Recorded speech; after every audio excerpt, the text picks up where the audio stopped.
coisa eu posso te afirmar. A minha concentração foi muito, mas muito maior do que todos aqueles que bateram e treinaram antes, porque eu nunca tinha treinado.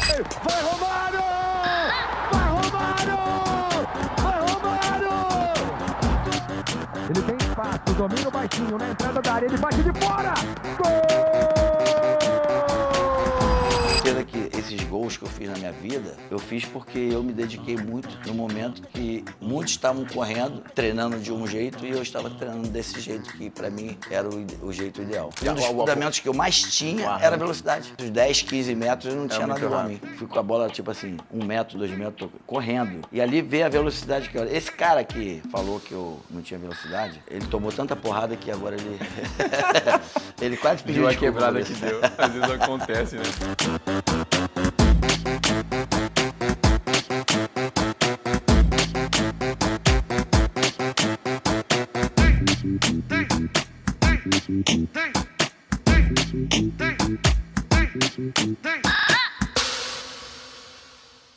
Quanto mais eu me dedico, mais sorte eu tenho. Quanto mais me equilibro, mais sorte eu tenho.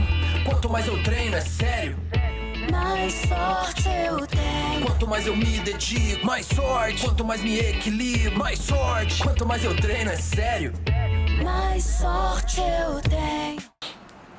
O 10 de faixa está de volta. Estamos aqui, Rio de Janeiro, Barra da Tijuca, em casa, para receber o 10 de faixa, que, aliás, o 10 de faixa hoje é 11. Vocês vão gostar de saber. Mas antes disso, quero agradecer muito Tecla T, a empresa que inicia qualquer operação de tecnologia em qualquer lugar do Brasil em até 7 dias. Vai dar a mão para você, para sua empresa. Você que não sabe como iniciar e o porquê iniciar um processo de tecnologia e inovação, ela vai te dar a mão e vai te direcionar. Tecla T, do meu amigo Rafa, muito obrigado pela parceria. É uma honra ter vocês com a gente nesse projeto maravilhoso. E também, claro, BTG Pactual. Vocês têm visto, nós estamos gravando uma parte aqui no Rio de Janeiro, na Barra da Tijuca, e uma parte lá no Banco BTG, Avenida Faria Lima, um grande parceiro que nós temos. Mas vamos lá para o convidado de hoje, que é definitivamente um 10 de faixa. Eu já torci por ele.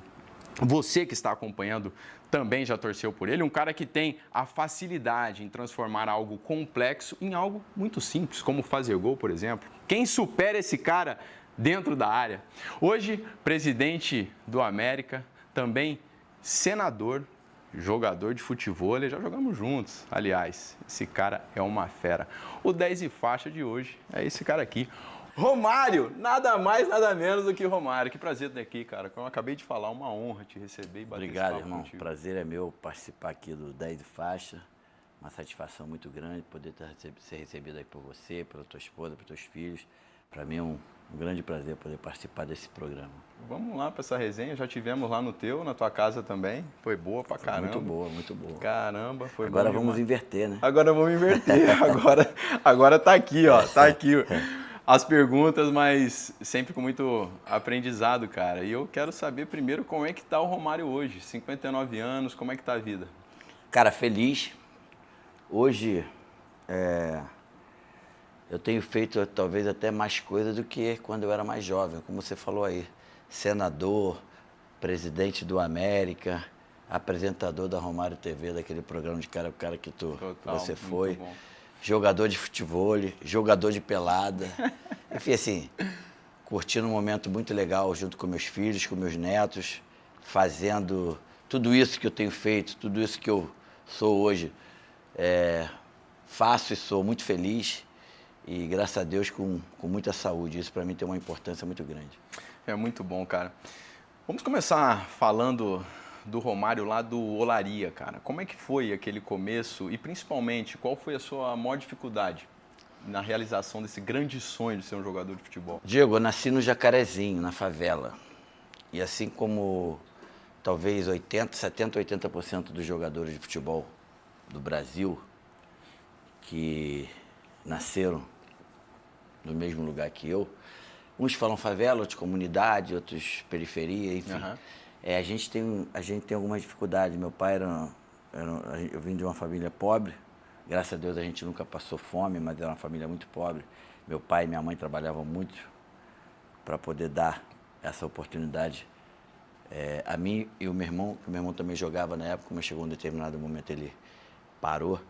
Cara, assim, viver na favela e correr atrás de um sonho que era jogar futebol é uma coisa muito difícil. Muita gente acha que depois que você chega ao teu ápice, né, o auge, as pessoas não têm muita noção do que aconteceu lá atrás do jeito que começou. Então, assim, comecei lá e depois, com 7 anos, fui morar na Vila da Penha. Meu pai, chegou um determinado momento da minha vida com meu irmão na escola, a gente meio que ia repetir de ano. E meu pai falou, se vocês passarem de ano, eu vou montar um time aqui para vocês. Isso a gente tinha o quê? 12, 13 anos. E aí a gente conseguiu passar de ano. Aí ele montou um time chamado Estrelinha, era um time bem conhecido lá, na Vila da Penha, Olaria, ali na Zona Norte. E depois de uns 2, 3 anos, o Estrelinha foi fazer um amistoso com a América, com Olaria. E nesse jogo eu joguei bem, fiz gols, aí o Olaria me chamou, comecei a jogar no Olaria. Aí joguei lá no Olaria mais ou menos 1 ano e pouco. E logo em seguida, o Olaria fez um jogo com o Vasco. De novo joguei bem, fiz alguns golzinhos. E aí fui chamado para o Vasco, e lá no Vasco fiquei de 17 até mais ou menos 22 anos. Mas o Olaria foi assim, o meu primeiro clube, e um clube oficialmente falando, né? Uhum. E um clube que eu tenho assim muito carinho e muito grato por ter aberto as portas no meu momento ali, que era aquela decisão, o que eu vou ser, sabe? Aí, graças a Deus, o Papai do Céu me levou para o caminho certo. Tinha alguma outra alternativa do Romário não ser jogador jogador de futebol? Assim, poderia não ser jogador de futebol. O que eu seria? Não tenho noção. Sim, mas eu acredito que essa escolha foi a melhor que eu fiz do mundo, amém. Nós. Seu pai sempre incentivou, então, o estudo? Sempre. Meu pai sempre fez questão de a gente estudar. E tanto é que eu cheguei a fazer faculdade, não consegui me formar, fiz faculdade de educação física, fiz até o 4º período, fiz moda. Caramba. Fiz até 3º período de moda, e todas as vezes que eu fiz a faculdade, no caso de educação física, quando eu comecei, quando eu estava passando para o 3º período, eu viajei, fui jogar no PSV. Uhum. Aí depois, quando eu vim do Barcelona, o Flamengo, em 96, eu comecei a fazer moda. Aí quando eu passei para o 2º período, fui jogar no Valência. Aí depois eu parei. Caramba, então ajudou alguns amiguinhos que davam uns bicos na moda? Às vezes. Tem uns que batem, né? Batem na moda. Um amigo português falava, dá os bicos na moda, Paulo. O Almeida jogava comigo lá no Verde. Tem uns que são assim mesmo. Ô Mário, você falou do PSV, cara. Seus números são impressionantes, se eu não me engano, 167 gols em 165 jogos. Impressionante. Mas, na minha opinião, o Romário não tem muito a ver com a cultura holandesa, assim como eu não me via com muito a ver com a cultura alemã. Mas lá eu vivi 3 dos meus anos mais fantásticos na minha carreira. Como foi para você essa experiência e adaptação na Holanda, cara? Bem, assim, com certeza o Romário não tinha e nem tem nada a ver com a cultura e com a vida holandesa em geral, né? Quando apareceu para eu jogar no PSV, o PSV tinha sido campeão da Champions League naquele ano. Então passou a ser um time grande da Europa, um time conhecido. Eu até então, mesmo jogando, não tinha conhecimento do que era o PSV, do tamanho que era. Enfim, apareceu essa oportunidade financeiramente. Foi muito bom para o Vasco na época, e para mim principalmente. Eu passei assim praticamente 5 anos e meio. É uma vida completamente diferente da nossa, muito frio, a cultura muito diferente, comida diferente. E a língua é muito difícil, né, cara? Muito. O holandês é uma língua muito difícil. É tão difícil que, por exemplo, o holandês consegue entender o alemão, e o alemão não entende nem um pouco o holandês, para tu ver da dificuldade. E aí eu levei assim uns 2 anos e meio, mais ou menos, para aprender o holandês. Consegui. E fazia aula, se dedicava mesmo? Ou assim, foi eu tinha um brasileiro, uma brasileira lá que virou amiga nossa, da minha mulher, na época eu era casado com a Mônica, e o marido dessa brasileira era um holandês que falava português perfeito. E aí a gente começou a ter aula, vamos dizer assim. E eu também conheci a minha relação, logo quando eu cheguei no PSV, eu conheci um italiano e 2 espanhóis. Então, assim, eu até consegui aprender um pouco do italiano e muito bem do espanhol. E aí foi essa mistura, né? De um montão de língua de uma vez só. E algumas vezes, principalmente nos primeiros 6 meses, eu tive vontade de voltar, assim, muito longe. A minha esposa, na época, eu tinha 22 anos, ela tinha 17. Era a primeira vez dela, e a minha também, que a gente tinha saído do país. O frio era muito, a língua era difícil, a relação era difícil. E, pouca luz. 3 horas da tarde, 4 horas já estava escuro, então, assim. Mas aí, cara, a vontade de ser o que eu fui, de fazer o que eu fiz, tudo isso foi aos poucos, eu fui superando isso e acabou dando certo. O que eu queria saber justamente sobre isso. O que te fez ficar lá, enfrentar todas essas dificuldades, foi a questão de, tipo, vou fazer acontecer, vou ser o jogador que eu fui no Brasil, você aqui na Europa? Na verdade, esse desafio que me motivava. Assim, quando eu cheguei no PSV, eu cheguei com certeza como mais um jogador que chega em qualquer outro clube. E ali eu tinha certeza de que não era a melhor nem a maior vitrine do futebol europeu, mas era um time que tinha sido campeão da Champions, um time que já tinha uma visibilidade bem diferente de outras, até porque o grande time naquela época, como agora também continua, era o Ajax. E aí eu falei, cara, é aqui que eu vou ter que me superar e vou passar a ser um Romário até maior do que eu fui no Brasil, e daqui eu tenho certeza que as portas vão se abrir para uma outra coisa. E foi isso. Fui superando tudo, passando por cima de tudo, me dedicando da maneira que eu entendia que tinha que fazer, sofrendo. Às vezes eu ficava 2, 3 dias em casa preso, sem sair de casa, ninguém entendia nada, porque era frio de 10, 15, menos 10, menos 15, muita neve. E assim, os primeiros meses eu acabei tendo alguns problemas com alguns companheiros, mas depois do segundo ano eles começaram a entender quem era o Romário, como é que era o Romário, e a coisa fluiu bem.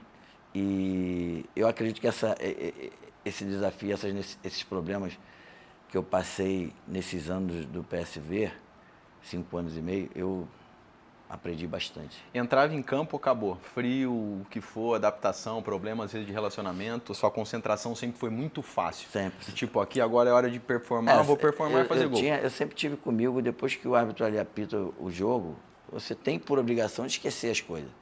Você não tem como tu fazer uma coisa bem feita, 100%, se você estiver voltado ou imaginando ou pensando em outra coisa. Pode ser o que for, na minha opinião.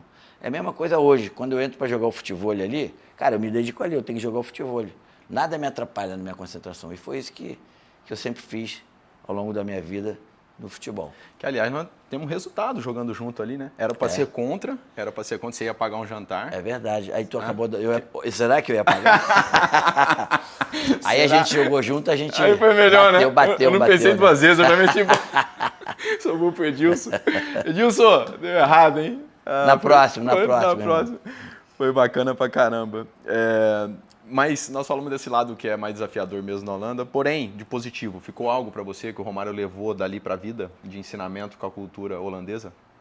Cara, como te falei, eu aprendi o holandês, eu conheço hoje muito bem a cultura holandesa, fiz grandes amigos ali, tive a oportunidade de mostrar para o mundo, vamos dizer assim, através do PSV, porque é o PSV que abriu a porta do futebol europeu, consequentemente mundial, para eu mostrar quem era o Romário. E assim, o aprendizado foi... Eu tenho absoluta certeza que se eu tivesse começado em outro clube grande, para Barcelona que eu joguei, talvez eu não poderia ter tido o mesmo sucesso que eu tive do jeito que eu fui. Porque eu sei que eu até passei um pouco do tempo, eu poderia ter ficado menos tempo no PSV, mas as coisas acontecem quando elas têm que acontecer, na minha ótica, na minha visão. E foi isso que aconteceu. Na hora certa, eu saí fora. Por que você acha que tantos jogadores não conseguem? Brasileiro bate lá e volta. Minoria que bate e fica. Cara, na verdade, assim, o clima, a alimentação, a língua, a forma de jogar. E talvez esses caras que voltaram, que muitos voltaram, não se dedicaram como, na minha opinião, poderia ter se dedicado, não se concentraram como poderia ter se concentrado. E não entenderam que ali poderia ser o começo da vida desses caras que pudessem ser um dos maiores. E aí acaba dando ruim. E aí você já almejava em ir pro Barça? Não, eu nunca pensei especificamente no Barça. Minha ideia era jogar no PSV como eu joguei. E eu tinha certeza que depois do terceiro ano, segundo, terceiro, iria aparecer uma oportunidade. Acabou não aparecendo só depois de 5 anos e meio, e foi o Barça, que é o maior clube do mundo, na época era, hoje está entre eles, né? Eu sou Barça desde pequenininho.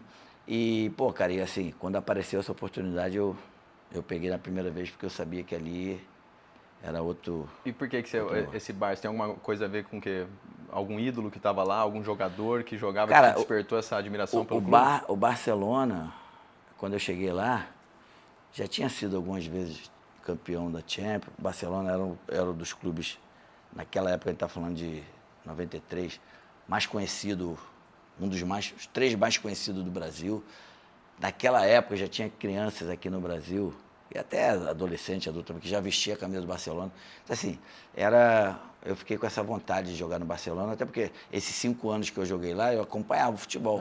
E eu ouvi falar muito do Barcelona. E lá tinha o Koeman, que tinha jogado comigo no PSV, já tinha lá o Stoichkov, o Laudrup, o Baqueiro, o Zubizarreta, o Guardiola, então, os caras grandes. E tinha o treinador, que era o cara que tinha feito a diferença no modo de se jogar futebol naquela época, que era o Johan Cruyff. E por tudo isso eu falei, eu vou para lá que vai ser...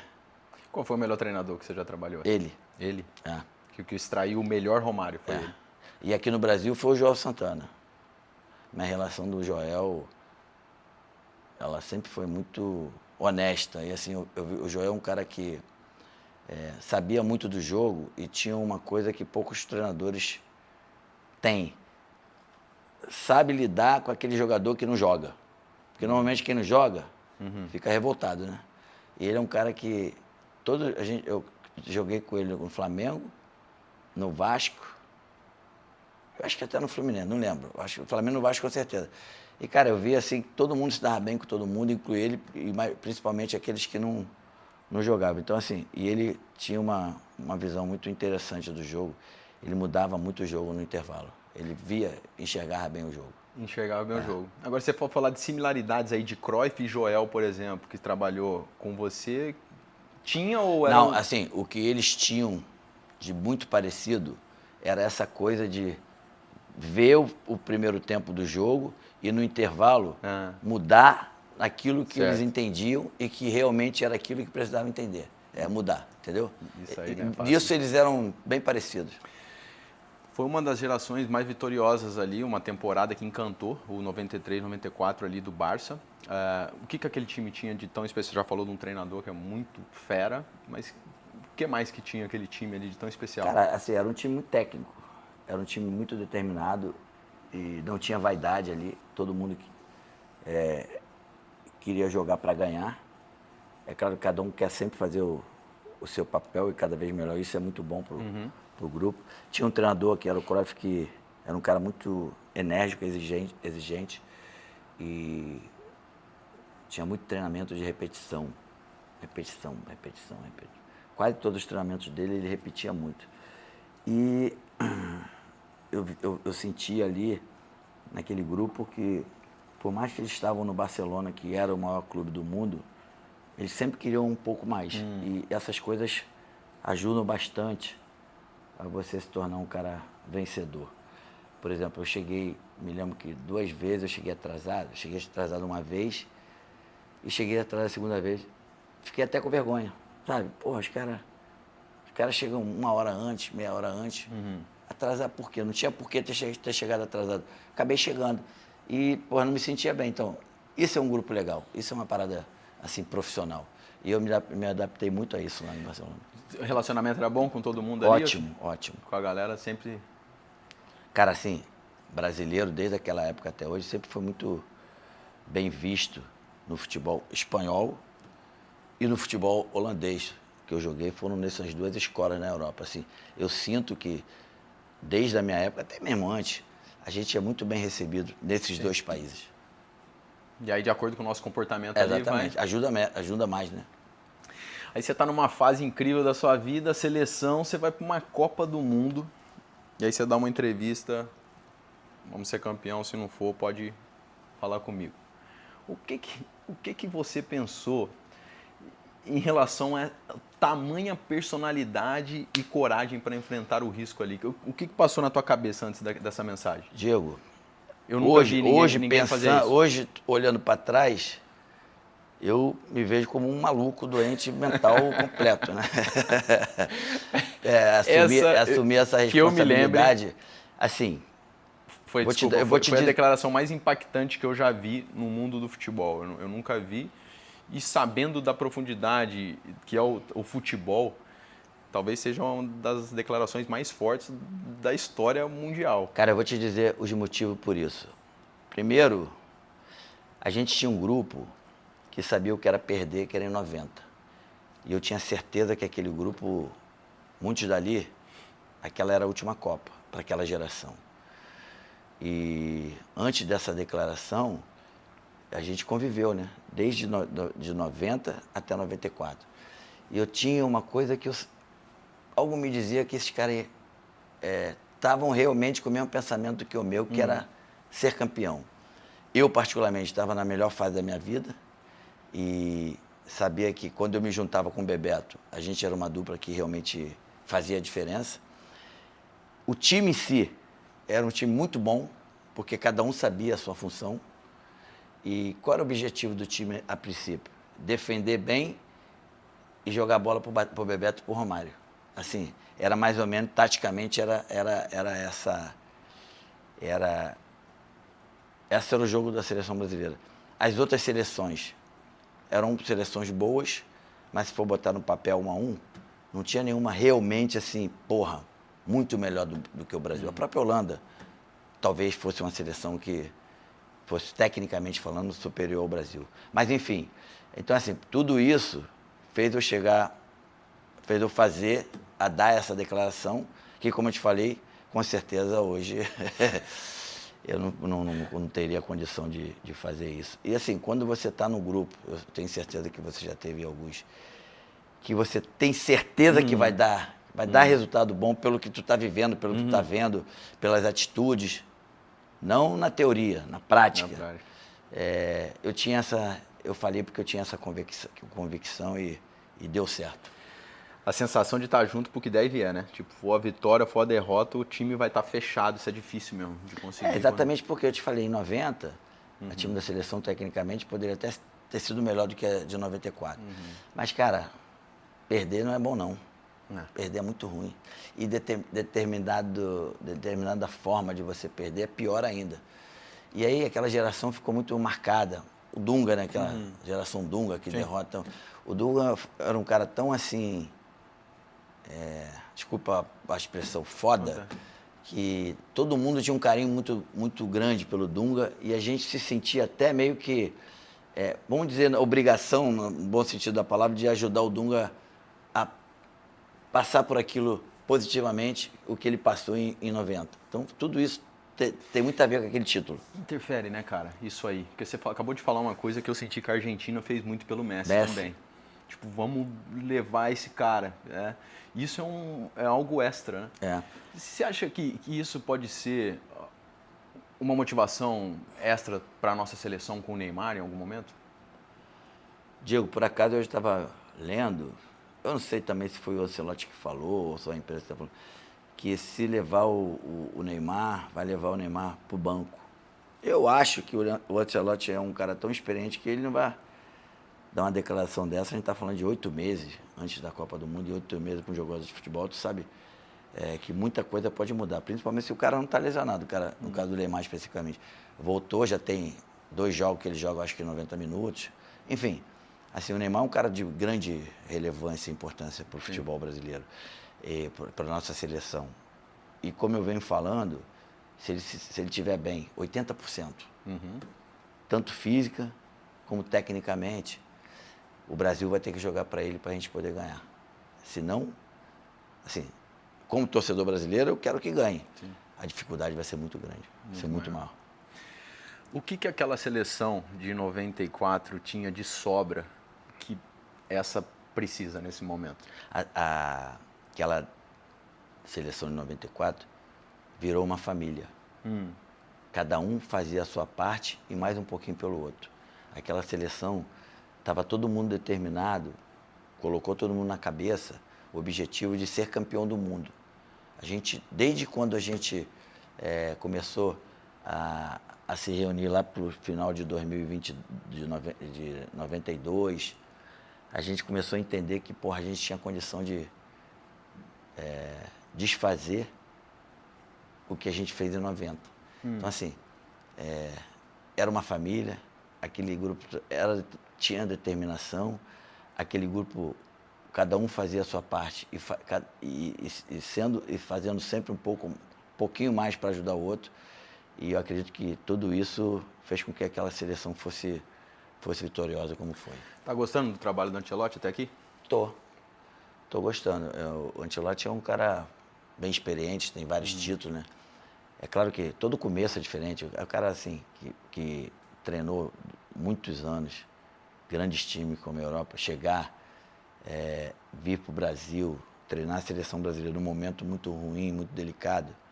Inclusive, alguns treinadores bem delicados com ele e foram nesses últimos dias aí, mas enfim. Assim, eu acho que eu não vi esse último jogo, mas pelo que me falaram, pelo que eu li, o Brasil já está meio que com a cara dele. Isso é muito bom pra gente. Ou seja, a cara do Ancelotti. Ele é um cara vencedor. Entendi. Se conseguir passar isso para a nossa seleção, vai ser muito importante. E pelo que eu estou vendo, tem conseguido. Quantos % tem de responsabilidade do treinador na conquista de um título no futebol, na tua opinião? Ótima pergunta. Eu não sei te dizer o percentual. Se você me faz essa pergunta quando eu jogava, eu ia te responder assim, se não atrapalhar, tá bom. Mas hoje as coisas são diferentes, o futebol mudou, tudo evolui. Eu acredito que o treinador tem uma importância muito grande, principalmente quando é um treinador que você respeita o cara, em todos os sentidos. Tu sabe que ali, por exemplo, vamos falar especificamente dele, do Ancelotti na seleção brasileira. Porra, o cara foi campeão de tudo. O cara tem um nome, o cara é um cara muito querido no futebol, muito respeitado. O grupo sabe que ali tem um cara que eles podem confiar. Assim, eu não sei te dizer exatamente o percentual, mas o que eu posso te afirmar é que o meu pensamento em relação ao treinador é bem diferente do que na época que eu jogava. Mais de 50%, você acha? Não. Não. Mais não. Mais por aí. Jogador, tá eu acredito que o jogador, ele vai ser sempre o principal, ele vai ter sempre a maior responsabilidade do que qualquer outro elemento, mesmo o treinador. Você falou que mudou em relação ao treinador de futebol. O que mais que o Romário mudou de opinião? Que tinha uma posição forte que com o tempo foi mudando? Cara, assim, eu como todo cara que nasceu na favela e financeiramente ganhou dinheiro rápido, a maioria, a gente se deslumbra um pouco, a gente passa um pouco dos limites em algum determinado momento. Independente disso, eu sempre fui um cara de muita personalidade, eu sempre fui um cara de palavra, de olhar para a cara da pessoa, para o rosto, apertar a mão, e para mim isso vale mais do que uma assinatura de um contrato. E essa minha personalidade forte, talvez muitos, até hoje, confundem com a arrogância, que também, desculpa a expressão, foda-se, cada um, deixa eles pensarem o que eles querem pensar. Mas assim, hoje são 59 anos, muita coisa mudou, muita coisa passou. Vou te dar um exemplo assim, eu já fugi da concentração, eu já cheguei atrasado, eu já faltei treino. Muita gente fala, mais uma vez que eu quero deixar bem claro, que eu não gostava de treinar. Não é isso. Eu não gostava de treinar alguns treinamentos que eu entendia que a mim não fazia nada. Então é o seguinte, de vez de eu dar 10 voltas no campo, eu ficava lá 1 hora fazendo finalização. De vez de eu correr de São Januário, por exemplo, até a Quinta, eu ficava lá dando tiro de 10, 20 metros, 30 metros, que era o que eu fazia. Você concorda que, nesse caso aí, você foi muito visionário, porque o futebol hoje está fazendo mais ou menos Exatamente isso. De acordo com o seu setor e posição, você tem um treinamento específico, né? Não tem mais aquela, por exemplo, tiro de 1000, todo mundo tem que fazer. Não, peraí. Vamos fazer aqui, os laterais precisam de mais resistência, os atacantes precisam de mais potência e assim vai. Então... Tá, assim, e quando tu vai treinar, que você tem que treinar, e um treinamento que, não te, na minha opinião, não te levava a nada, não me levava a nada, cara, eu não fazia com alegria. Eu fazia. Pô, dar a volta lá na Lagoa Rodrigo de Freitas, que é 9 quilômetros. Claro que eu pegava um ônibus, eu subia no caminhão e a metade soltava na metade, porque isso não me ajudava em nada, pra mim não me adiantava, e era isso. E tanto é que eu sempre fiz meus gols, sempre fui artilheiro, desde moleque. Eu não estou falando isso quando eu era profissional, não. É desde moleque, desde juvenil, quando a gente ia sair correndo do São Januário para Quinta, eu pegava carona, ou eu pegava a bicicleta de alguém, ou eu tenho um tio que me levava, ele pegava... Cara, é uma coisa que não dava pra mim, eu não conseguia, não me sentia bem nem feliz. E assim, eu sempre joguei futebol, eu vejo futebol até hoje na minha vida, você tem que fazer aquilo que te dá prazer. E eu tenho certeza que esses gols que eu fiz na minha vida, eu fiz porque eu me dediquei muito no momento que muitos estavam correndo, treinando de um jeito, e eu estava treinando desse jeito que, para mim, era o jeito ideal. Toda grande empresa começa com ideia, né? Mas transformar essa ideia em algo que funciona de verdade precisa de propósito. E te fazer chegar lá com tecnologia e inovação é o nosso. Além da nossa expertise em alocação de talentos, também desenvolvemos aplicativos, plataformas e sistemas personalizados que resolvem os problemas reais do seu negócio. Já são mais de 300 empresas que confiaram em nós para crescer através da tecnologia. Da estratégia à entrega. Trabalhamos lado a lado com você, porque a gente entende que a tecnologia só funciona quando ela está a serviço dos seus resultados. Vamos construir juntos? Eu sempre admirei muito, convivo no meio do futebol, tive a minha história e sei muito bem o que representa e como é um mundo de pressão, de cobrança, de altíssima expectativa. Mas eu sempre admirei muito pessoas que se posicionavam e sustentavam aquele discurso. Você sempre teve essa característica, você se posicionava e depois sustentava na questão do resultado, porque quanto mais você fala, mais expectativa você gera, mais responsabilidade e às vezes até problemas e conflitos mesmo. E você sustentava, você ia, você dava resultado, realmente você conseguia separar isso. Mas a partir desse posicionamento corajoso, ousado que você tinha, o Romário também pedia desculpa? Claro. Olha, era fácil para você pedir desculpa? Uma das coisas que eu mais me arrependi na minha vida, e o que eu estou falando aqui hoje não é a primeira vez, já falei, teve um jogo Fluminense e São Paulo. O zagueiro do Fluminense era o... Andrei. Me xingou. E eu de cabeça quente, a gente perdendo, eu fui lá e dei um soco na cara, tapa na cara dele. Cara, logo em seguida, assim, 2, 3 dias depois, eu fui procurá-lo para pedir desculpa. E chorei na frente dele, me arrependi, aquilo assim, que atitude escrota, sabe qual é? Assim, eu nunca tive nenhum tipo de problema em pedir desculpa nas paradas que eu errei. E já te falo, eu posso te falar? Já pedi muita desculpa, porque eu já errei pra cacete. Assim, e até hoje, não vai mudar. Eu continuo com um cara de personalidade forte, um cara autêntico, amigo dos meus amigos. Agora é o seguinte, não adianta tu me falar que essa luz é amarela porque é branca, pô. Não vai, não tem outra coisa. E infelizmente tem pessoas que, em determinado momento, nesse caso, vira daltônico. É amarelo. É isso. Um momento da sua vida que você foi confrontado dessa forma e falar, Romário, você está errado, você tem que mudar aqui, assim, que você assumiu e mudou e reconheceu de fato, existiu? Ou com um treinador, ou com um jogador? Olha só, teve um momento em 92 que quando mudou a primeira convocação da comissão nova da seleção, que era o Parreira e o Zagallo, eles convocaram a seleção para um amistoso contra, não sei, acho que a Alemanha, no Sul. E eu fui convocado. Cara, eu estava no melhor momento. Eu era o artilheiro da Europa, disparado artilheiro da Holanda. Estava entre os 5 melhores jogadores europeus naquele momento. E quando eu fui convocado, para mim não tinha como ter a possibilidade de eu não ser titular. Aí os caras inventam lá de me botar no banco. Eu fiquei muito revoltado, assim, muito revoltado. E aí quando acabou o jogo, e como a imprensa sempre prefere o negativo, tu sabe como é que é, né? Vem demais. E eles me conheciam, sabe? Que eu sempre fui um cara de falar o que eu tinha vontade. Eles depois do treinamento, todos eles vieram me perguntar se eu tinha gostado. Eu falei, não gostei, estou muito revoltado. E, inclusive, vou conversar com eles. Com certeza a gente vai conversar depois do treino. E foi assim, eles foram no meu quarto e me perguntar se eu tinha falado o que eu falei. Sim, falei.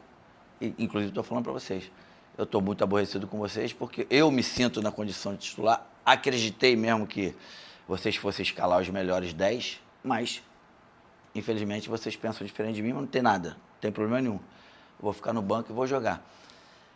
Cara, passou um tempo, eu pensei e repensei, cara, se eu vou pedir desculpa a esses caras, eu estava errado? Aí, não vou pedir desculpa porque eu não estava errado. E não pedi desculpa. Estou te dando um exemplo. Assim, algumas vezes, o Joel, por exemplo, num treinamento, Joel, não, desculpa. Foi o Joel. Foi dar uma dura no moleque lá, e eu meio que me aborreci com ele, não tinha nada a ver comigo. E depois pensando, ele tinha mesmo que ter dado a dura no moleque, porque era um moleque, estava começando e merecia. Porra, me estressei com ele, depois fui lá no vestiário e pedi desculpa. Assim, eu tô te dando 2 exemplos que comigo eu não tenho problema de pedir desculpa. Quando as pessoas falam Romário Marrento, o que isso... Cara, como é que você recebe isso? Natural, como eu te falei, eu já passei dessa fase de marrento. Mas muitas das vezes, como eu te falei, as pessoas confundiam essa sinceridade, essa minha atitude, a minha personalidade forte com marra ou até arrogância. Mas com certeza o Romário já teve essa fase de marra. Você está cada vez mais legal, né? Acho que eu já te falei isso aí, realmente das fases que eu tive com você e conversando, estivemos juntos, jogamos futebol.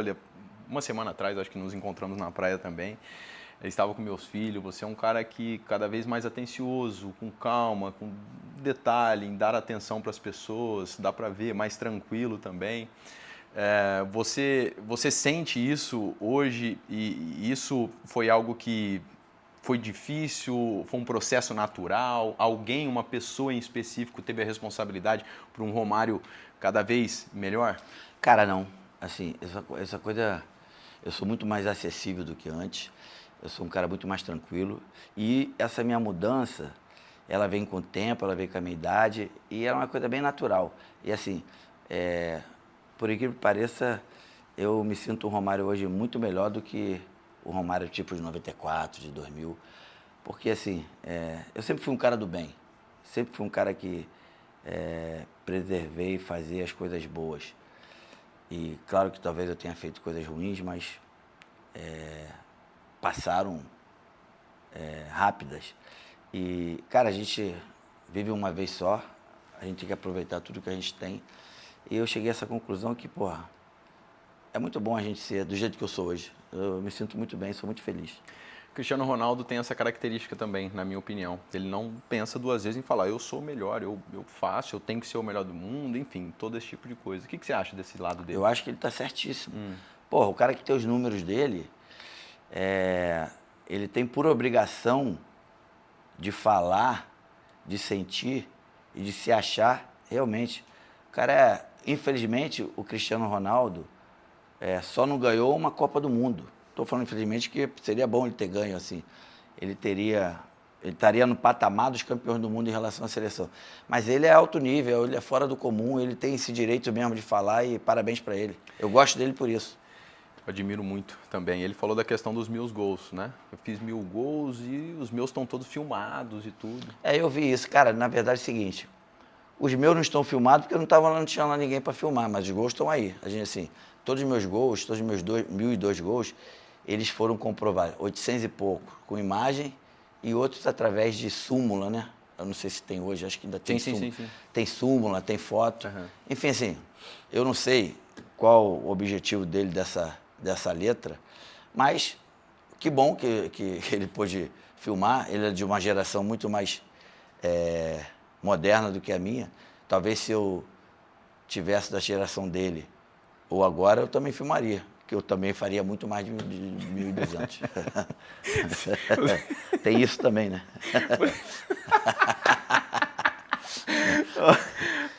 Romário, você tem certeza disso? Se jogasse hoje, faria mais de 1.000? Com certeza. Com certeza. Por que exatamente? Porque o futebol de hoje é muito menos técnico do que da minha época e precisa muito da parte física. E eu sempre fui muito bem fisicamente. Como eu te falei, o que todos acham, que se enganam, que eu não treinava, eu treinava muito o que eu precisava e isso me condicionava bem.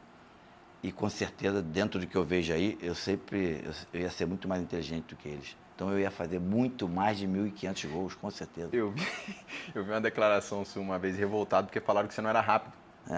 Pô, o cara que fala isso é idiota.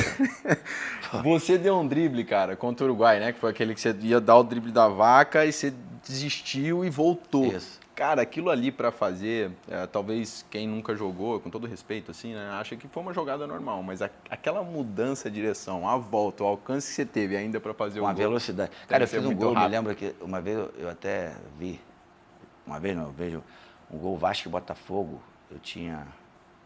foi em 87, 88, tinha 20, 21 gols. Eu peguei uma bola dos 4 metros dentro do meu campo, cara, eu fui com a bola, tipo assim, 1 metro, 2 metros, correndo.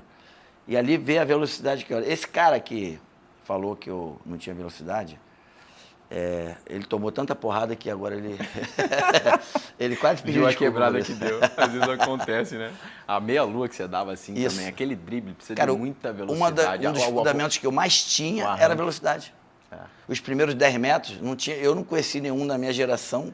Tinha um Mirandinha, você não vai conhecer. Eu lembro, pô, Mirandinha. Mirandinha era um maluco pô. que era tipo assim, igual o Milha também era muito veloz. Tô falando brasileiro, né? Sim. Mas com tudo isso, os 10, 15 metros, não tinha nada igual a mim. Cara, você sabe que o meu primeiro jogo, você não lembra disso aqui, mas eu vou contar pela primeira vez essa parada. A primeira vez que eu fui jogar contra você, eu jogava no Santos, foi em 2002, torneio Rio-São Paulo. Aí falamos, cara, vamos pegar o Vasco. Cara, vamos pegar o Vasco não, vamos pegar o Romário. Moleque daquela, vamos jogar contra o Romário.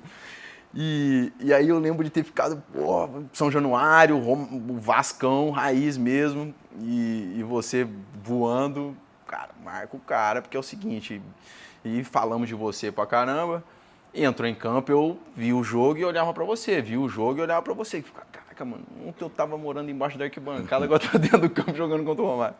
E aí teve uma situação muito boa que o Léo Lima tava jogando. Aí ele era no meia. Ele pegou uma bola, levou pro lado e pum, tocou pro lateral. Léo! Toca aqui! Daqui! Aí ele virou assim, aí pegou a outra, pedalou, tocou no outro. Aí você foi, Léo! E ele meio que não olhava. É pra dar aqui. Na terceira, ele não tocou de novo. Você foi no trotezinho assim até o meu campo. Léo! E ele virava pra esquerda, virava de... Tu vai sair! E eu vendo tudo, larguei o jogo. Aí, tu vai sair, Léo. Tá me ouvindo? Tu vai sair. Saiu. Demorou um pouco. Ele saiu no começo do segundo tempo. Nós estávamos ganhando esse jogo de 1-0, jogando bem pra caramba, gol do Douglas. E no último minuto, adivinha quem fez o gol? Empate. Aquele número 11 lá. Filha da mãe, tava ali, o goleiro espalmou, ela ficou você aqui, você empurrou, foi 1-1. E eu carreguei aquela história, aquela experiência, foi um baita no jogo. Era assim, contigo era papum, falava, cara, levava, mas ao mesmo tempo, como que você era com os jovens? Não, é o que eu te falei, cara, eu posso te afirmar que eu ajudei muitos moleques subirem da primeira divisão para o profissional. Eu sempre tive muito carinho com esses moleques. Assim, eu via com muito bons olhos, porque quando eu era moleque, eu nunca fui tratado assim. Não que me tratavam mal, mas naquela época, a gente está falando de 30 anos, os profissionais viam, a maioria, né, os moleques como, pô, esse moleque para lá, chegava, não dava muita moral, atenção. Eu, diferente, eu achava que eles tinham que ter um tratamento diferente, até porque eu não tive. E eu sabia que era importante para eles, que eu queria ter.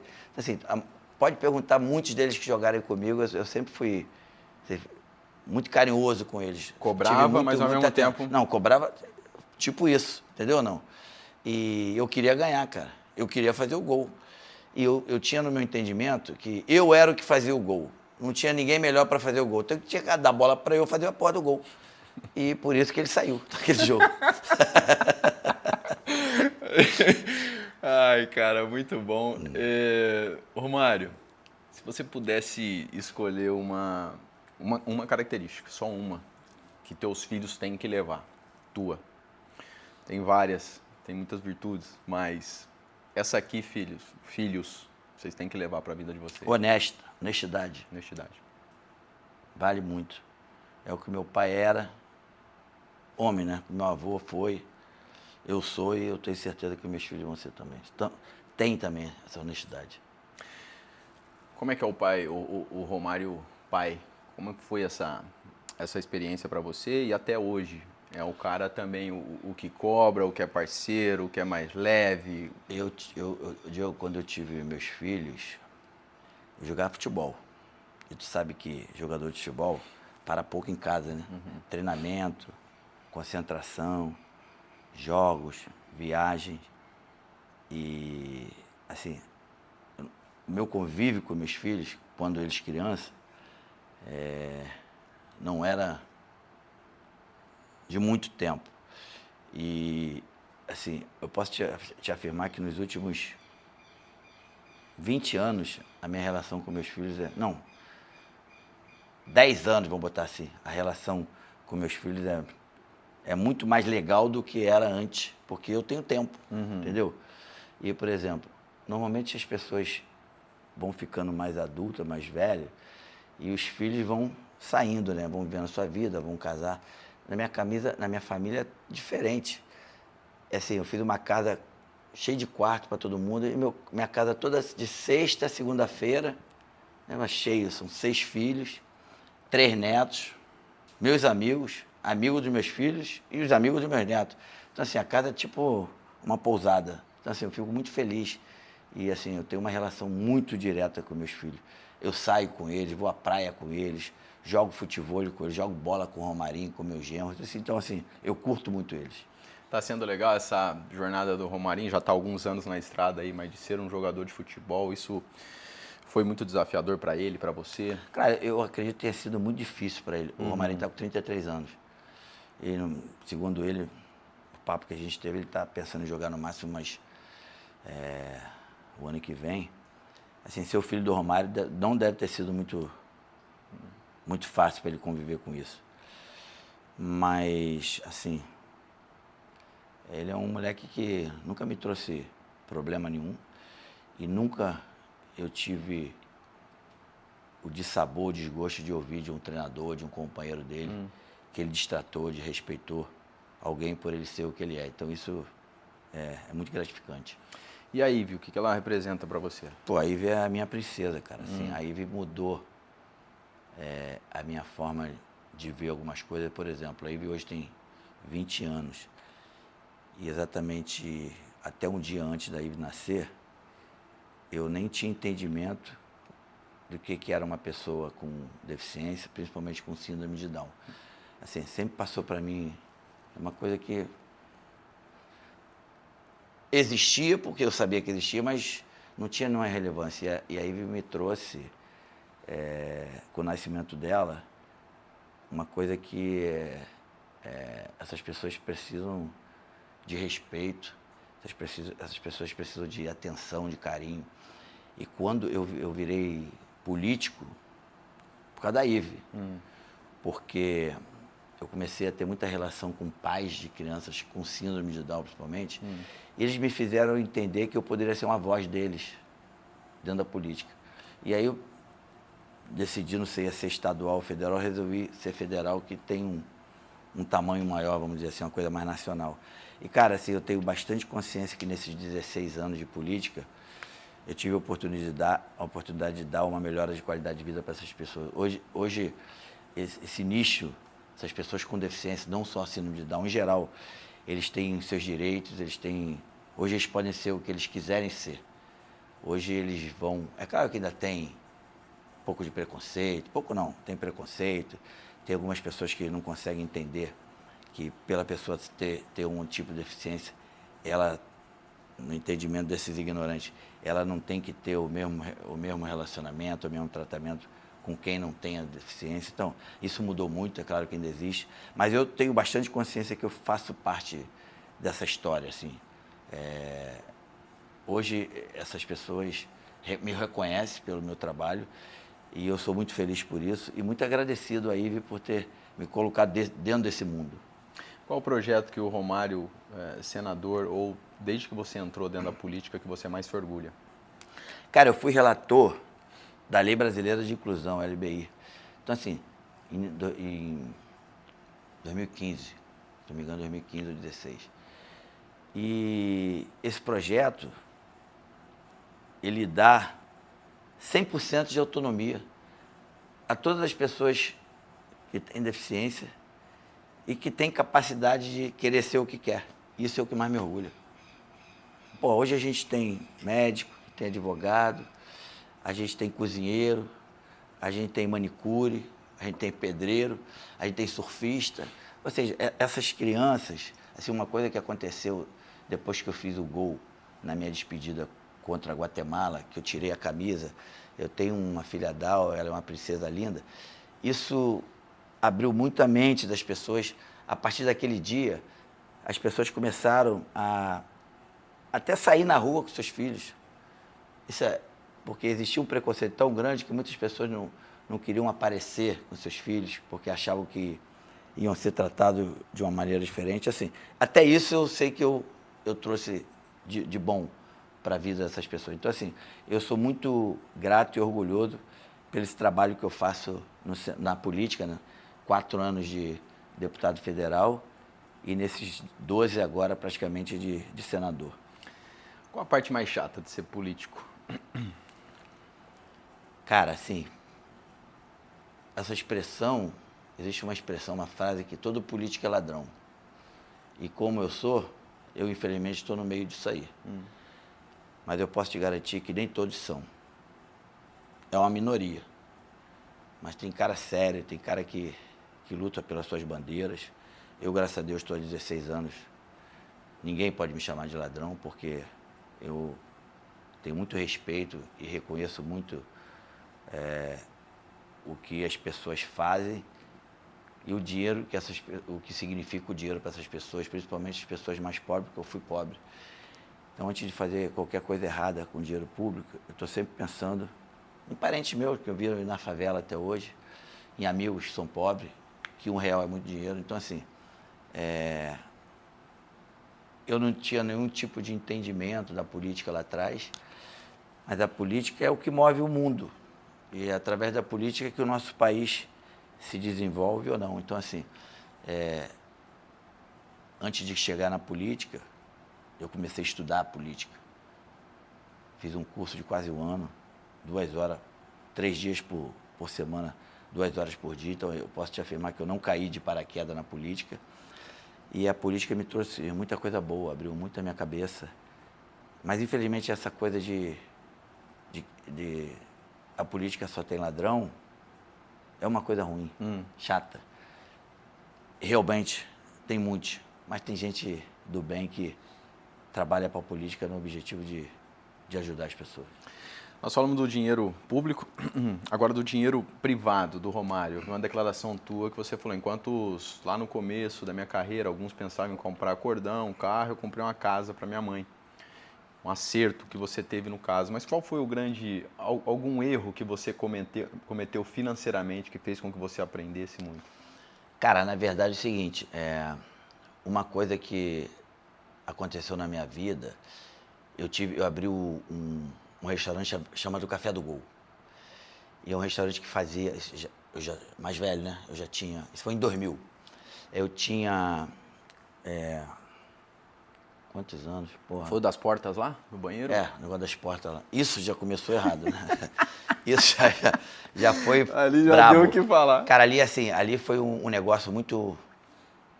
a princípio tinha sido bem feito, mas acabou não dando certo e eu tomei um prejuízo muito grande. Ah. E, cara, eu valorizo muito o dinheiro, porque, como eu te falei, eu não passei fome, graças a Deus, mas a gente chegou perto. Então, assim, meu pai trabalhava numa fábrica de tinta e sábado e domingo, quando eram os dias de folga dele, ele era pedreiro. E eu e meu irmão ajudava a gente a ele bater laje. Eu já trabalhei na Ceasa. Ceasa é um espaço que tem na Avenida Brasil, vende frutas, essas coisas. Já carreguei, descarreguei caminhão de melancia, eu e meu irmão. E assim, eu valorizo muito o dinheiro. Eu sei o que é não ter dinheiro. E hoje, graças a Deus, eu sei o que é ter. Você acha que o Romário, com essa exposição das redes sociais, o mundo digital, ia ser melhor ou pior para você? Na minha época, Na quando tua eu época jogava, como jogador? Diego, eu acho que talvez se daquela época fosse hoje, muitas coisas que eu fiz, talvez eu não teria feito. Tipo essas coisas de fugir de concentração, sair na noite direto, faltar, falar talvez determinadas coisas que eu falei que com certeza eu não falaria, porque era outro mundo, era outro momento e hoje é muito difícil. Mas também, por outro lado, eu ia ser muito mais conhecido. Ia valorizar ainda mais sua marca. Ia ser muito mais valorizado, com certeza. Tem os prós e os contras. O que é liderança para você? Cara, eu vejo liderança, alguns tipos de liderança. Trazendo isso para o esporte, eu posso dizer que existem 3 tipos de liderança. Vamos chamar liderança intelectual. Você é um cara que sempre foi, no meu entendimento, um líder intelectual e as pessoas te respeitavam por isso. Existem várias outras pessoas, mas estou dando um exemplo. Dunga, por exemplo, sempre foi um líder nato. Aquele cara que é aguerrido dentro de campo, que dá a vida. Isso traz uma liderança de uma forma. Melhor capitão que você já trabalhou? Com certeza. E eu sempre fui um líder. Agora esqueci o nome. Técnico, pode técnico. Eu sempre fui um líder técnico, porque as pessoas sabiam que o Romário era o cara que decidia. O Romário é aquele cara que, independente de você gostar dele, você não gostar dele, se ele treinou ou não treinou na visão das pessoas, se ele saiu ou não saiu, esse cara vai decidir pra gente. Então, assim, esses são os tipos de lideranças que eu entendo, vejo, e cada um tem a sua importância, a sua relevância. Muito bom. Agora, conectando isso aí que você falou com o que nós falamos lá no começo da declaração que você deu antes da Copa do Mundo, como líder, você pensou nisso? Porque uma declaração dessa, você concorda que tira muito a responsabilidade e o peso do restante? Cara, não, eles também continuarão tendo uma responsabilidade, mas, poxa, uma declaração dessa ajuda a deixar mais leve. Diego, com certeza, aquilo ali foi falado e pensado principalmente por isso. Porque eu entendia que o nosso grupo tinha que, de uma forma ou de outra, ir para aquela Copa do Mundo mais leve. E aquilo ali eu falei, cara, eu vou pegar essa responsabilidade para deixar esse grupo mais leve e a coisa vai fluir melhor. E deu muito certo. Como você vê o Romário daqui a 10 anos? Ai, caraca. Romário daqui a 10 anos... Continuando jogando bola, um pouco menos. Continuando jogando futebol, um pouco menos. Eu acredito que sendo mais caseiro, tendo uma relação mais próxima dos meus netos. Eu, apesar de ter viajado muito na vida, eu nunca fui muito fã de viajar, mas eu acredito que essa fase vai recomeçar, vamos dizer assim. E eu vou gostar disso. Mas continuando curtindo a minha vida, assim, com meus filhos e com meus amigos. Qual vai ser o primeiro país a visitar? Boa Quando pergunta. começar? Quando Cara, começar assim, a fase do Romário turista? Eu não sei, assim, eu tenho alguns países que eu não conheci, que eu gosto, que eu quero conhecer e vou conhecer. Amém.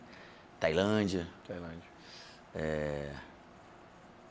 eu nunca fui para Indonésia, eu acho que é um país maneiro de conhecer. Enfim, talvez Tailândia. Tá feliz? Eu não vou esperar 10 anos para isso, não. Vai ser- antes. Enquanto isso, tá feliz com o nosso Rio de Janeiro aqui, né? Tô. Você é muito feliz aqui, né? Cara, assim, eu tive a oportunidade de morar em 4 continentes, em várias cidades, em vários países. Mas o Rio de Janeiro é o Rio de Janeiro. Assim, o Rio de Janeiro tem tudo aquilo que eu preciso para viver bem, viver feliz e curtir a minha vida. E por mais que tenhamos uns problemas que em muitos outros lugares também tem, mas quando se trata do Rio, as pessoas dão um peso maior, que é a violência. Eu amo o Rio. O Rio é Eu também aprendi a amar essa cidade aí. uma cidade Indo pra mais do que 10 maravilhosa. anos. E esse projeto da Romário TV, cara, como é que tá sendo isso aí pra você? Cara, tem sido uma coisa assim que eu tenho curtido muito. É? Tinham aparecido para mim algumas propostas de fazer algumas coisas parecidas com isso, mas eu não tinha um pressentimento que não ia dar legal.